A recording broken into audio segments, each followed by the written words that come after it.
Thank you for coming. नमस्कार. हे बाजूला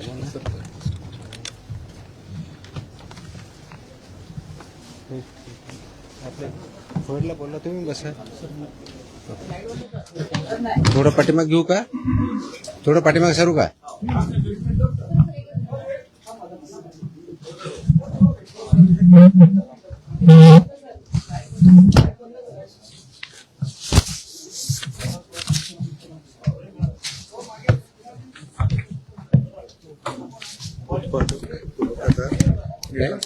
उत्पादक मॅन्युफॅक्चरर हे 260 सापडले पूर्ण. रिपीटेड कसे? नाही वेगळे. हे पुरवठादार 248 आणि ट्रान्सपोर्टर 190, टोटल 700. FIR कधीपर्यंतचे? ते 10 वर्षातले गेले. आणि रिपीटवाले वेगळे? रिपीट येणार हे डिव्हिजन वाईज आहे. डिव्हिजन वाईज डेट टेबल नाही झालं सर पूर्ण, पण कॅल्क्युलेट करून घेतलं. ठीक. करूया चालू.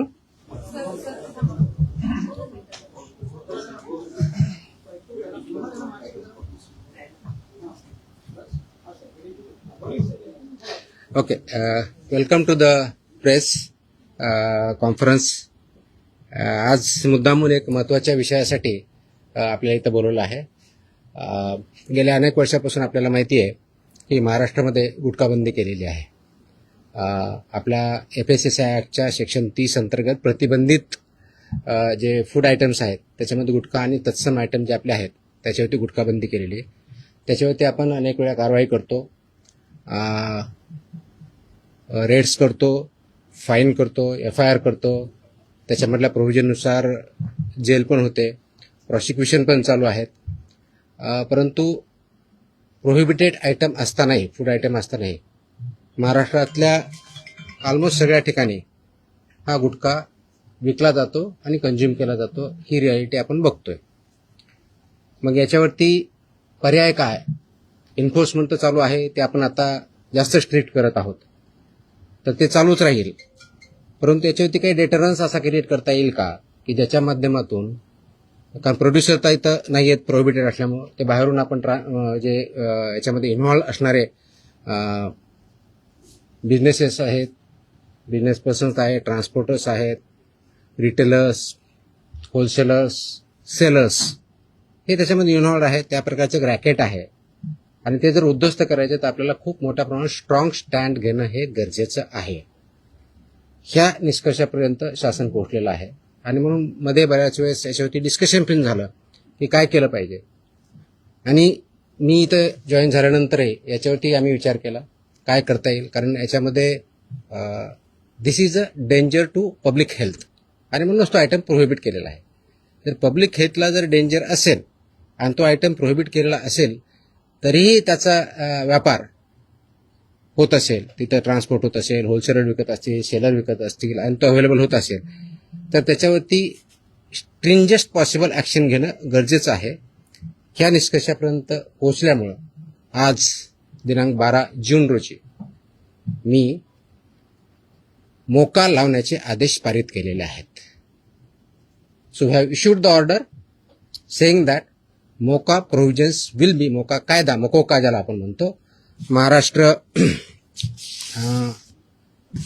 Control of organised crimes act 1999 हा आम्ही इन्व्होक केलेला आहे. ही माझी तिची ऑर्डर आहे इश्यू केलेली. आणि ह्या ऑर्डरच्या अनुषंगाने हा फक्त फूड सेफ्टी ॲक्ट 2006 चे कलम 3, 26, 27, 30, 38, 41, 42, 59, 63, 64 आणि 89 बरोबरच Maharashtra control of organised crimes act 99 चा sections 21D, 21E, 21F, 3, 4, 18, 21 and 23 read with code of criminal procedure 1973 किंवा भारतीय नागरिक संहिता सुरक्षा संहिता 2023 याच्या अनुषंगाने ही ऑर्डर मी आज पास केलेली आहे. एक मिनिट मला बोलू तर द्या, माझं पूर्ण होऊ द्या. पूर्ण झाल्यानंतर विचारा ना प्रश्न. सो ही कारवाई करताना हे प्रोव्हिजन्स आहेत. त्याच्यामध्ये ऑथॉरिटी कोणती आहे, त्याचं रॅशनेल काय आहे, कोणत्या क्राईम्सला, कोणत्या ऑर्गनाइज क्राईम मधल्या जे 2(1)D ची डेफिनेशन सांगितलं त्याच्या क्राईम मध्ये हा क्राईम कसा बसतो, याच्या ऑथॉरिटी कोण कोण आहेत, ह्या सर्व आपण डिफाईन केलेल्या आहेत. आणि याच्या अनुषंगाने अल्टिमेटली आपण काही ऑर्डर्स, डिरेक्शन्स या माध्यमातून दिलेल्या आहेत. त्याच्यामध्ये ज्या ज्या ठिकाणी हे मोर दॅन वन्स एखाद्या ह्याच्यामध्ये ट्रेड करणारा व्यक्ती, संस्था, आस्थापना असेल त्यांच्याविरुद्ध कंपल्सरी मोका इन्व्होक करायचे ही ऑर्डर आहे. त्याचबरोबर सेक्शन 23 ऑफ मोकोका ची जी प्रोसेस दिलेली आहे ती प्रोसिजर कंपल्सरी पाळायची हे पण आपण याच्यामध्ये आदेश दिलेले आहेत. त्यानंतर persons and entities against whom MCOCA shall be invoked are manufacturers and producers of prohibited food products, number 1. Number 2, financiers funding their manufacture, procurement or distribution. Number 3, interstate and intrastate suppliers and commission agents. Number 4, transporters and vehicle operators, including agents who book or arrange transport. Number 5, godown operators, warehouse owners and store managers who knowingly store such products. 6th, wholesale dealers and distributors. 7th, sub-dealers and semi-wholesaler agents. 8th, retail sellers forming part of an identified organized network. And 9th, any other person who knowingly facilitates, abets, conceals or assists any of the above. त्या इतक्या जणांविरुद्ध मोकोका वापरायचे ह्याच्यामध्ये आदेश आपण केलेले आहेत. त्याचबरोबर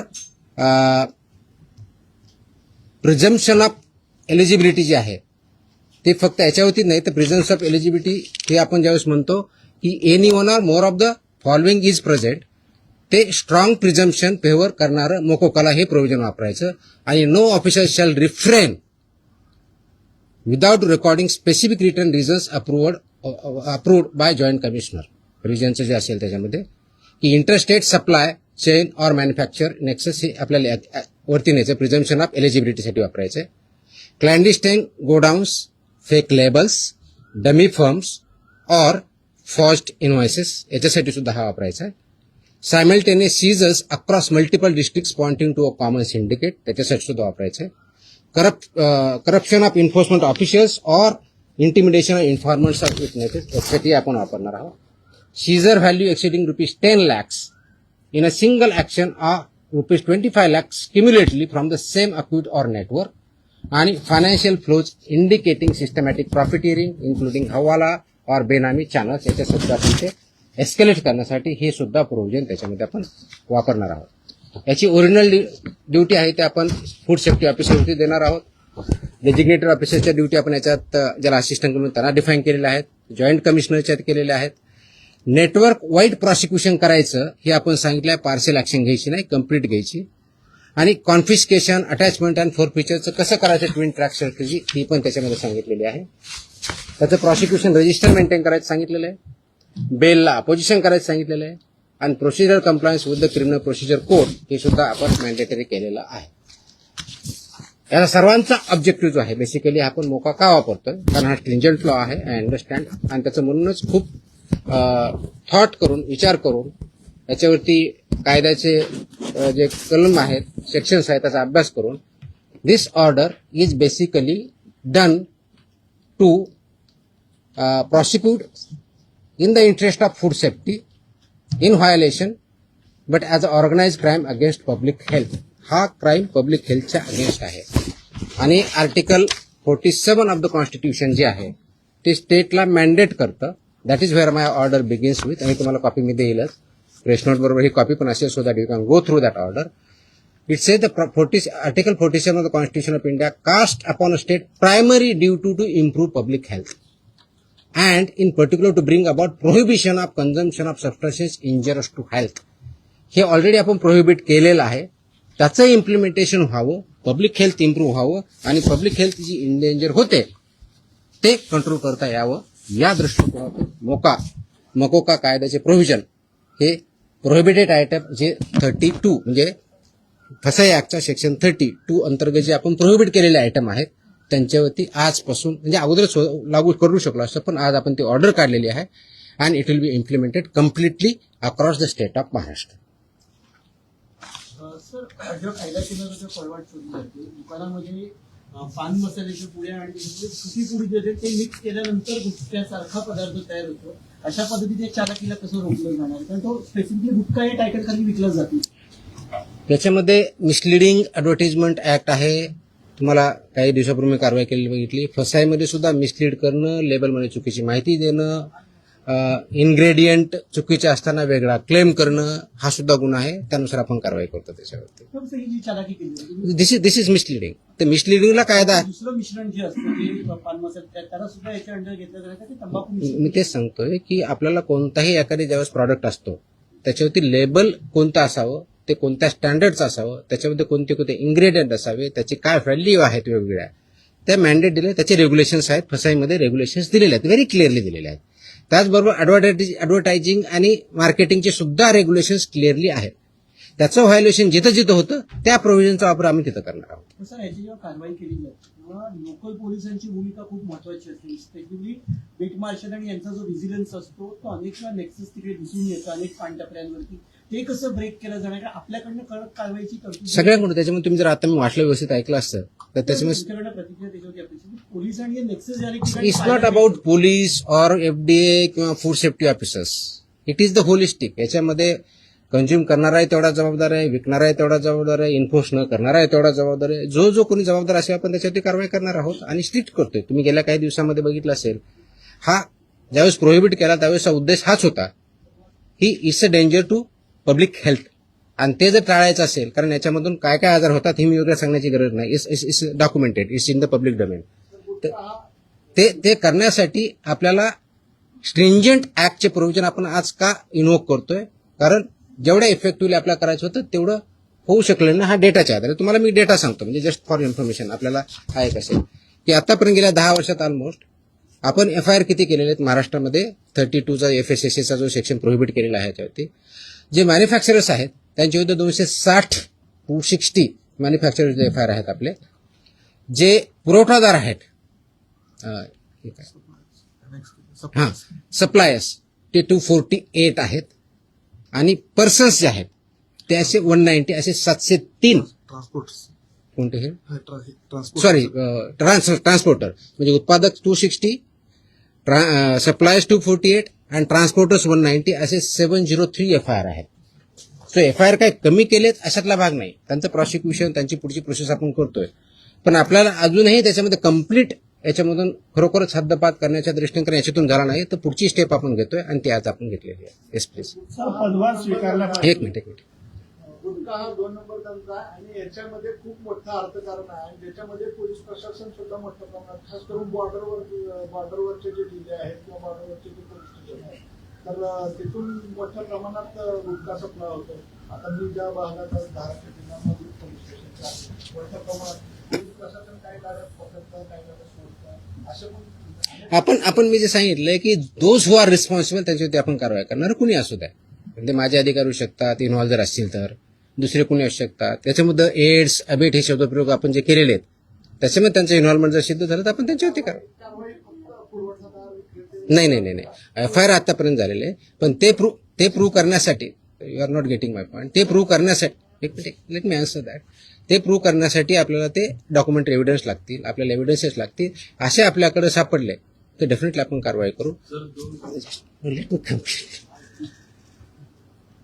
याच्यामध्ये आमचे काही अधिकारी इन्व्हॉल्व आहेत असं खूप अलिगेशन होतात, कंप्लेन येतात, आम्ही त्या व्हेरीफाय करतो. पुढच्या काही दिवसामध्ये असे काही अधिकाऱ्यांचं इन्व्हॉल्वमेंट आहे किंवा नाही याच्याबद्दलचे इन्व्हेस्टिगेशन आमच्याकडे सध्या चालू आहेत. त्याच्यातून जे रिझल्ट येतील ते आपल्यापर्यंत येतीलच. सर, आपण पदभार स्वीकारल्यापासून अनेक कारवाया केलेल्या आहेत. आतापर्यंत जेवढ्या कारवाया झाल्या साधारणपणे किती कारवाया झाल्या, किती तो डेटा मी प्रेसमध्ये दिलेला आहे ना. नाही मी डेटा मी प्रेसमध्ये दिलेला आहे. टीव्हीला त्या बाईट स्वरूपातला नाही माझ्या टोटल आता काही कारवाया केल्या खूप केल्यात. दररोज मी प्रेस देतोय. झालेली अटक आणि हे किती आहे गुन्हे दाखल झाले. देतो बघतो. Yes please. प्रोहिबिटेडची एका वेळेस एक minute. I answer every question. Let me I come to. हां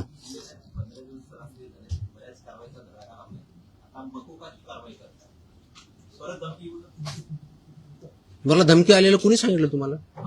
नाही, sorry, no sorry, please look at ती जुनी क्लिप आहे, कमीत कमी 10 वर्षापूर्वीची आहे. Look at the clip. आताची क्लिप नाही याची ती. दॅट वॉज नाही मला नाही आलेलं. That clip if I remember correctly, मला आठवत नाहीये, इफ आय रिमेंबर करेक्टली बहुतेक ती पुण्यातली क्लिप आहे, फेनावाजीन पीएमपीएम आहे. चेकआउट तुम्ही बघा, ते क्लिप आताची नाही, मला कोणतरी पाठवली, मला कोणतरी विचारलं, मला अशी धमकी नाही आलेली. येतो मी त्यांना येतो.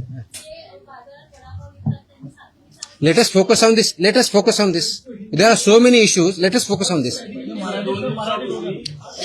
Please. थोडं.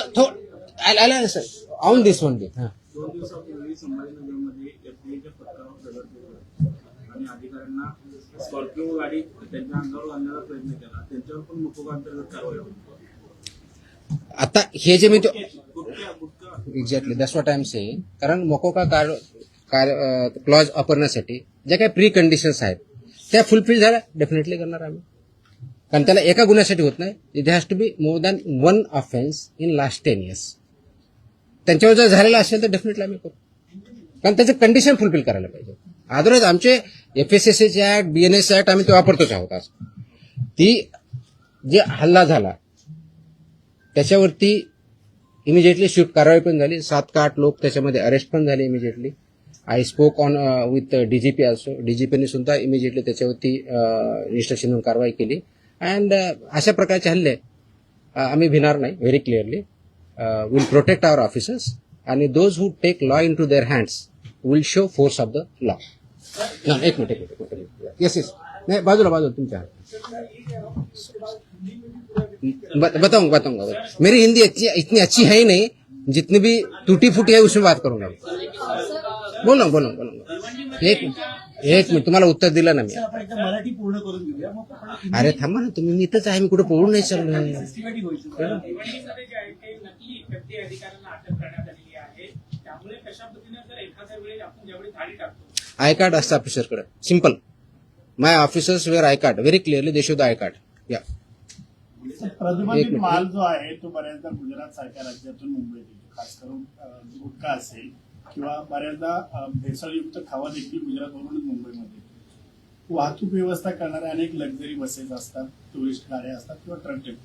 यासाठी RTOची काही मदत वगैरे घेणार? मी आता वाचताना वाटलं इन्क्लुडिंग ट्रान्सपोर्टर्स. RTOची मदत घेणार? सगळ्या एजन्सी एकत्र काम करत असतात. त्याच्यामध्ये सगळ्याच एजन्सी काम करतात. आपण याच्यामध्ये मकोका लावताना किंवा हे करताना इव्हन आताचे जे FIR होत आहेत त्याच्यामध्ये आपण फक्त विकणाऱ्याला करत नाही, त्याचा ट्रान्सपोर्टरला पार्टी करतोय, त्याचा डिस्ट्रीब्युटरला पार्टी करतोय, तुमच्या ओनरला. मी तुम्हाला लिस्ट पण दिली. तर इथून पुढचे आता आल्यापासून FIRचे हे it will be right from manufacturer to seller. आताही होतात, अजून जास्त स्ट्रिंजंटली होतील. So they are responsible. कायद्यामध्येच व्हेरी क्लिअरली त्याचे मेन्शन आहे, कुठेही डाऊट नाही त्याच्याबद्दल. याच्या बाहेर नका विचारू, जो आपला विषय चालला तेवढाच विचार. नाही, संबंधित नाही, आजच्या विषयाशी संबंधित.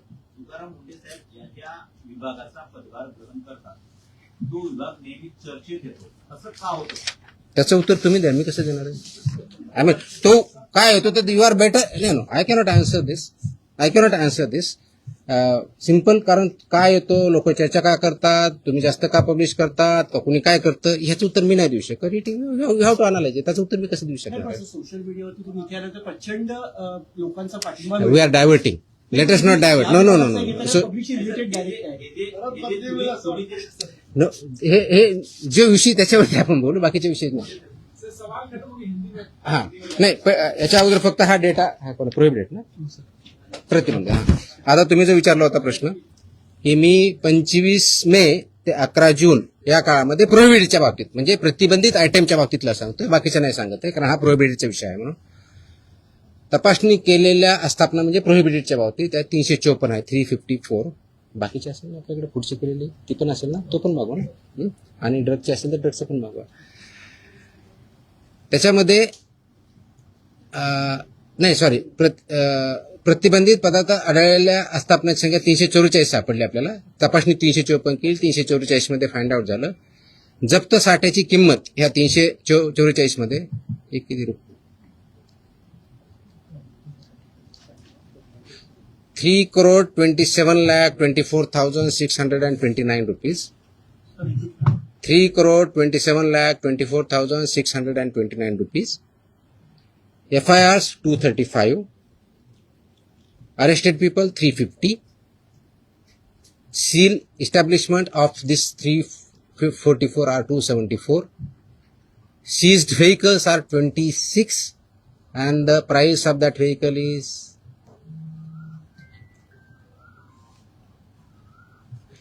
13,39,500. Sorry, 1,33,95,000.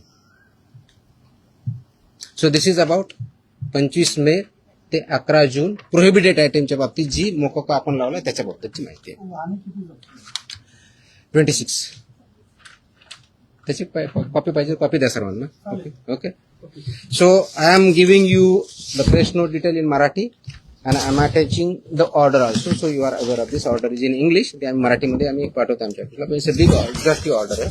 जवळजवळ किती पानाची आहे? 8 पानाची ऑर्डर आहे. कारण याच्यामध्ये रॅशनिंग डिस्ट्रीब्यूट सगळं आहे. So you will get this one. Press note plus this one. हिंदीमध्ये माझी हिंदी चांगली नाही होत एवढी यार. मैं इतना बुरा लगूंगा उसमें. मैं इंग्लिश में बोल सकता हूँ. हाँ हाँ हाँ.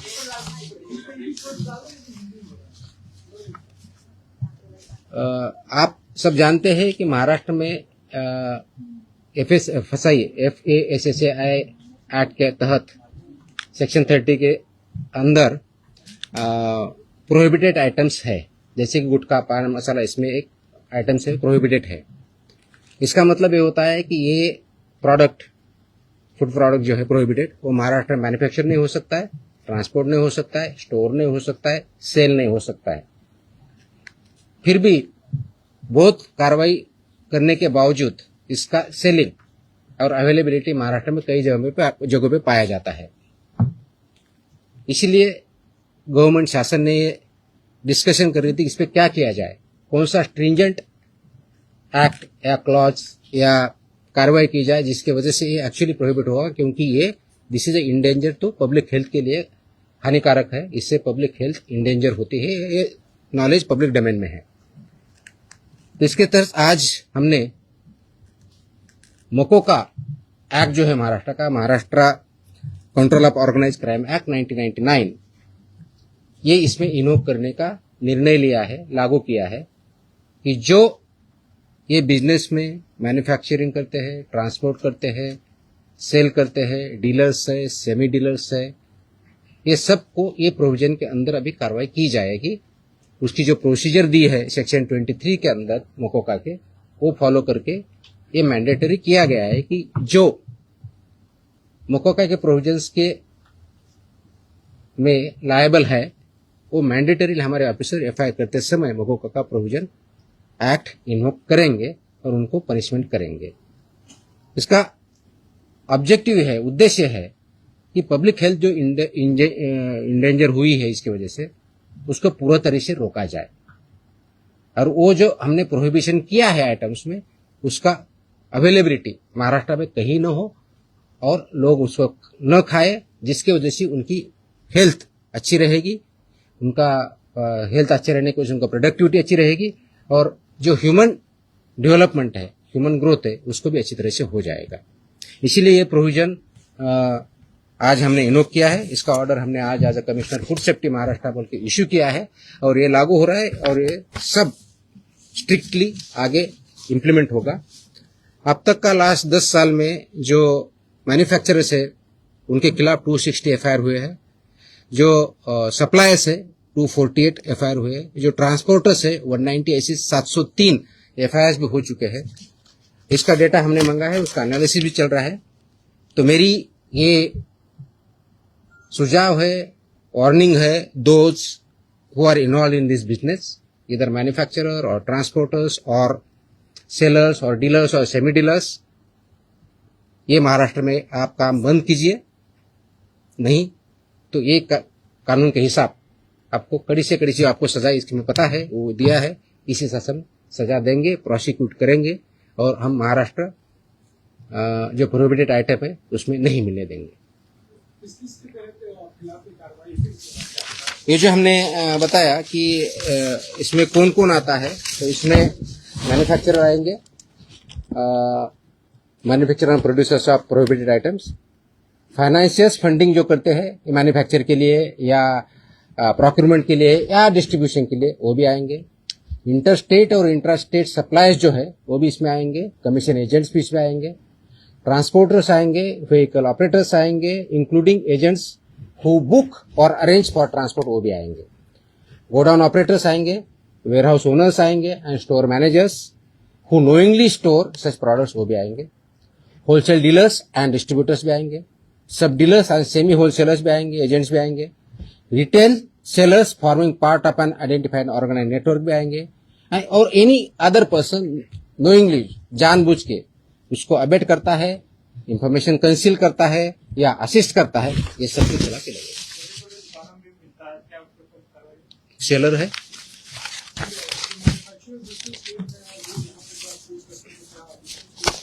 so it's a part of syndicate. Syndicate K definition में सब कुछ आया है। Organized crime. That's why it is an act. That's why this is become an organized crime, and they are working as a syndicate. That's why we are invoking these provisions. They are supporting. They are supporting.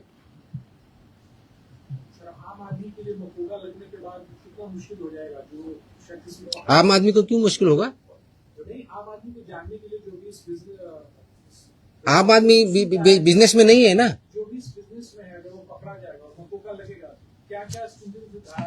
ये तो आप मोकाके में clearly है ना, life imprisonment provision आहे ना।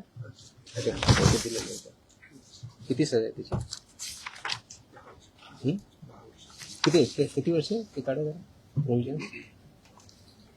Of course they prosecute होंगे, court में केस चलेगा। हाँ आपको सबको बेल अपोज कर हमने बता ही दिया ना कितना है।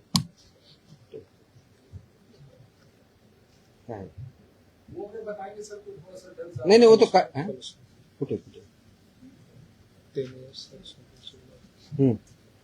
which may extend up to 10 years imprisonment, shall also be liable to fine, such property shall also be liable to be attached and forfeiture।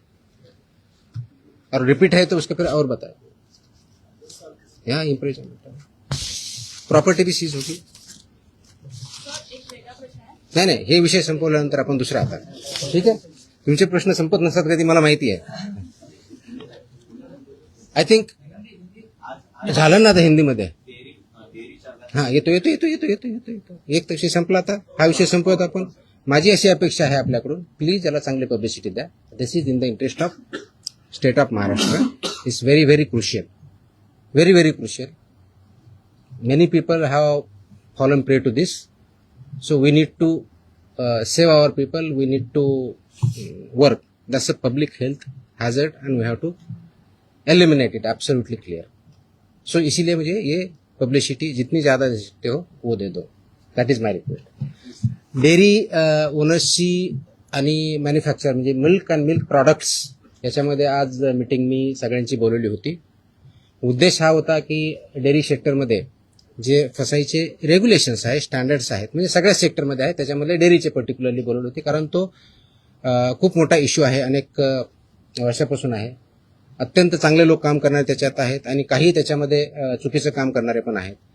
आणि म्हणून एफडीए म्हणून आम्ही काय कारवाई करणार as a regulator. FDA is a regulator आणि फूडच्या बाबतीत म्हणलं फूड कमिशनर स्टेट म्हणून आम्ही रेग्युलेट करतो जे फसाईचे नॉर्म्स आहेत. कारण फसाई ऍक्ट हा 2006ला आला, त्याचे रूल्स 2011ला झाले आणि 2011 पासून आतापर्यंत वेगवेगळे रेग्युलेशन किंवा स्टँडर्ड्स फसाईने डिक्लेअर केलेले आहेत. ते मॅन्डेटरी आहे सर्वांवरती. जे जे फूड बिझनेसेसमध्ये आहे, ज्याला आपण एफबीओ म्हणतो, फूड बिझनेस ऑपरेटर, ते रजिस्टर्ड असणं हा भाग वेगळा आहे. पण त्यांनी कोणत्या कोणत्या प्रकारचे स्टँडर्ड्स जे जे प्रॉडक्ट आहेत त्याला वापरायचे, त्याप्रमाणे प्रॉडक्ट तयार करायचे किंवा सेल करायचे, हे त्याच्यामध्ये स्टँडर्ड्स दिलेले आहेत. त्याच्यामधला एक भाग म्हणून जे मिल्क अँड मिल्क प्रॉडक्ट्स आहेत याच्यासाठी जे स्टँडर्ड्स लागतात ते त्यांनी पाळावेत, ते त्यांनी इम्प्लिमेंट करावेत. या दृष्टिकोनातून एक इंटरॅक्शन सेशन, कायद्याचे प्रोव्हिजन, रेग्युलेशन्स कोणते आहेत ते त्यांना आम्ही सांगितले. त्यांचे जे काही इश्यू होते ते आम्ही समजून घेतले आणि यातून पुढे खूप स्ट्रिक्टली याच्यावरती इन्फोर्समेंट होईल. राईट फ्रॉम कलेक्शन सेंटर गावातलं जे असेल तिथपासून ते म्हणजे तुमचा एमबीओ असेल, म्हणजे तुमचं जे चिलिंग सेंटर असेल, कलेक्शन सेंटर्स असेल, चिलिंग सेंटरपासून तुमच्या डेअरीपर्यंत जात असेल, मग तुमचा दूध प्रॉडक्ट बनवणारा किंवा पनीर बनवणारा तिथपर्यंत जात असेल, ते प्रॉडक्ट बनवून ते कंझ्युमरपर्यंत जात असतील, ही सगळी चेनमध्ये जे जे त्याच्यामध्ये इन्व्हॉल्व आहेत त्यांनी हे सगळे स्टँडर्ड्स पाळले पाहिजेत, इम्प्लिमेंट केले पाहिजेत आणि त्याच्यामुळे चुकीचं काही होणार नाही हे त्यांना समजून सांगण्यासाठी, कायद्याचे प्रोव्हिजन समजून सांगण्यासाठी आम्ही मीटिंग बोलवली होती, इंटरॅक्शन केली. मी एक प्रेझेंटेशन पण केलं की कायदा काय सांगतो, नाही केलं तर त्याचे काय प्रोव्हिजन होतात. तर 2-3 ठळक ज्या गोष्टी आहेत त्याच्यामधल्या, तर एक पहिलं की अनसेफ फूड हे कशाही परिस्थितीत टॉलरेट केलं जाणार नाही, इन्क्लुडिंग मिल्क प्रॉडक्ट्स. अनसेफ फूडची डेफिनेशन कायद्यात दिलेली आहे, त्याच्यामुळे इथं बोलत नाही, ते तुम्ही वाचू शकता, त्याच्यात क्लिअरली आहे. दुसरं अडल्चरेटेड फूड, तिसरं मिसब्रँडेड, चौथं सबस्टँडर्ड आणि अजून काय एवढंच. सो अशा प्रकारच्या कॅटेगरी आहेत आणि या प्रत्येक कॅटेगरीला काय पनिशमेंट आहे हे कायद्यामध्ये दिलेलं आहे. तर ते व्हायलेट तुम्ही करू नये, त्याचे जे वेगवेगळे रेग्युलेशन्स, पहिला रेग्युलेशन फॉर रजिस्ट्रेशन कंपल्सरी आहे, ते बऱ्यापैकी इम्प्लिमेंट आहे आजच्या डेटला, रजिस्ट्रेशन आणि लायसन्सिंग, पण तेवढ्यापर्यंत चालत नाही. फूड प्रॉडक्ट्सचे जे 2011चे स्टँडर्ड्स आहेत ते बऱ्याच वेळेस कॉम्प्रोमाइज केले जातात, ते करता येणार नाही. मार्केटिंगच्या किंवा ॲडव्हर्टाइजिंगच्या बाबतीत चुकीचं दिलं जातं, ते करता चालणार नाही. त्याचबरोबर काय म्हणतो त्याला, प्रिंटिंग काय म्हणतो त्याला, प्रिंट करतो ते लेबलिंग जे आहे ते व्यवस्थित होत नाही किंवा चुकीच्या पद्धतीने होतं किंवा मिसलिडिंग होतं, ते चालणार नाही. पॅकेजिंग त्याचे स्टँडर्ड्स ठरवले आहेत, ते पॅकेजिंग त्याच पद्धतीनं पाहिजे, ते चालणार नाही. हे त्यांना आम्ही चांगल्या पद्धतीनं समजून सांगितलं आहे आणि बाय अँड लार्ज त्यांची कन्व्हिन्स झालेली आहेत की येस आमच्याकडे काही ज्या त्रुटी असतील तर आम्ही त्याच्यामध्ये कारवाई करू, जेणेकरून हे जे दूध आहे किंवा प्रॉडक्ट आहे, फूड अँड फूड प्रॉडक्ट जे आहेत ते कंझ्युमरला जे स्टँडर्ड फसाईने घालून दिलेले आहेत ते त्याप्रमाणे करतील. जे करणार नाही त्याच्यामध्ये फसाई ऍक्टनुसार आपण त्याच्यावरती कारवाई करणार आहोत. आता हे standard over a period of time आहे, 2011 पासून आतापर्यंत जवळजवळ टोटल 28 प्रकारचे रेग्युलेशन किंवा स्टँडर्ड आहेत, त्याच्यातले 6 हे ऑथॉरिटीचे आहेत, पण 22 आहेत वेगळ्या प्रॉडक्टच्या बाबतीतले आहेत सगळे. त्याच्यातले बऱ्याचशा अंशी 6 ते 10च्या दरम्यान हे फूड अँड फूड प्रॉडक्ट्स लागतात. प्रत्येकाला मोर दॅन 1 लागतात, रजिस्ट्रेशन कंपल्सरी आहे, पण ते फूड कॅटेगरी जी असेल त्यांना ते लागतात. ते स्टँडर्ड्स आम्ही जास्त इम्प्लिमेंट करू, सॅम्पलही आम्ही वाढवू आणि त्याचबरोबर आम्ही हे सांगितलं की कंप्लायन्स करणं ही तुमची जबाबदारी आहे आणि इन्फोर्स करणं ही आमची जबाबदारी ॲज अ रेग्युलेटर म्हणून. ती इन्फोर्समेंट आमचं स्ट्रिंजंट होईल. त्याच्यामुळं आपण स्वतः आपल्या आधीनिसं ज्यांच्याकडून तुम्ही दूध घेता, जे चिलिंग सेंटर्स आहेत, जे तुमचे प्रॉडक्ट्स आहेत, तुमचे प्लांट्स आहेत, त्या ठिकाणी याचं कोणतंही व्हायोलेशन होणार नाही याची काळजी तुम्ही घ्या.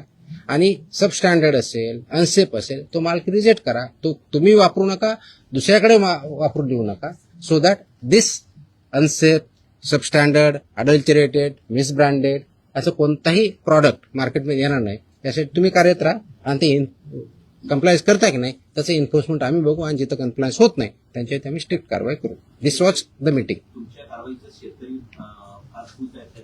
तुमच्या कारवाईनंतर आठवडी तालुक्यामध्ये तुमचा दुधाभिषेक करण्यात आला.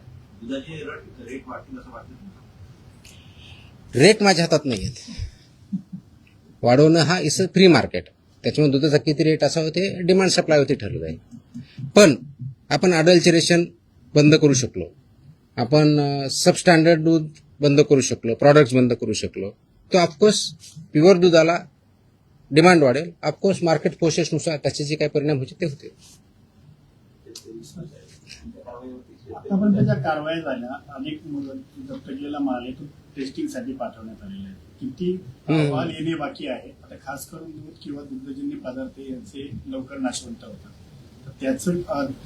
त्याची आम्ही काळजी घेत आहोत. त्याचे जे पिरियड दिलेला आहे, ड्रगच्या बाबतीत 60 दिवसाचा असतो, फूडच्या बाबतीत 14 दिवसाचा असतो, त्या वेळेतच येथील आम्ही इन्श्युअर करतोय. त्याची सुद्धा मी आढावा घेतलेला आहे. आपल्याकडं 3 ठिकाणी आपल्या स्वतःच्या लॅब आहे. पुण्याला आपली हेल्थ डिपार्टमेंटची ऑलरेडी लॅब आहे, प्लस मुंबईमध्ये BMCची लॅब आहे, प्लस गव्हर्नमेंट ऑफ इंडियाच्या फसाच्या PPP वरती लॅब आहेत.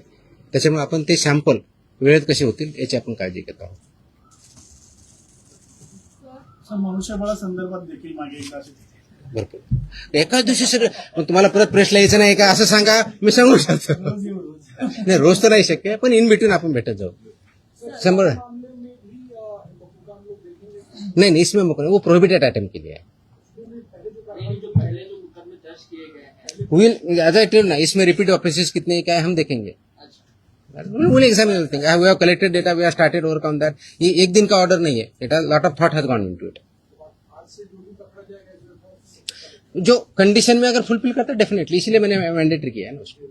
या सरकारी रुग्णालयांना पुण्यातील आणि पिंपरी चिंचवडमधील रुग्णालयांना हिंदुस्तान अँटीबायोटिक्स कंपनीमधून औषध निर्मिती थांबवण्याचा निर्णय आपल्या विभागाने घेतला आणि औषध निर्मितीमध्ये त्रुटी आढळल्याने हॉस्पिटल औषध निर्मिती. हॉस्पिटलमध्ये जे इंजेक्शन आणि सलाईन पुरवठा करतात ना, हां, त्या पुण्यातील आणि पिंपरी चिंचवडमधील हिंदुस्तान अँटीबायोटिक कंपनीमध्ये औषध निर्मिती थांबवण्याचा निर्णय घेतला होता, असं यांनी बजावलं. म्हणजे कुणी? आपल्या विभागाने कुठे एक कॉपी होती. प्रश्न आला ना. नाही, तुम्ही प्रश्न असा अझम्पशनवर प्रश्न नका ना विचारू. असा अझम्पशनवर प्रश्न नका विचारू. तुमचा काय फॅक्ट्स काय ते सांगा. मग अशा आदेश बाजूला असा प्रश्न आला तर कुणी आदेश बरोबर हे तर पाहिजे माहित पाहिजे. औषध निर्मितीमध्ये त्रुटी आढळल्याने शोकॉज नोटीस बजावण्यात आली. प्लीज थोडंसं तुम्हाला समजून सांगतो. कंटेक्स्ट मध्ये मी त्या स्पेसिफिक केसबद्दल बोलत नाही, कारण तुम्ही स्पेसिफिक प्रश्न विचारत नाही. मी तुम्हाला जनरल सांगतो. काय असतं की मार्केटमध्ये जे आपले ड्रग्ज असतात, म्हणजे मेडिसिन्स असतात, त्यांचं आम्ही चेकिंग करत असतो. चेकिंग करताना परत सबस्टँडर्ड, अडल्चरेटेड, आणि याच्यामध्ये ड्रगमध्ये एक कॅटेगरी आहे स्प्युरियस किंवा मिसब्रँडेड, या प्रकारचे आढळले तर त्याला पनिशमेंट ड्रग्ज अँड कंट्रोल ऍक्टनुसार आम्ही करतो.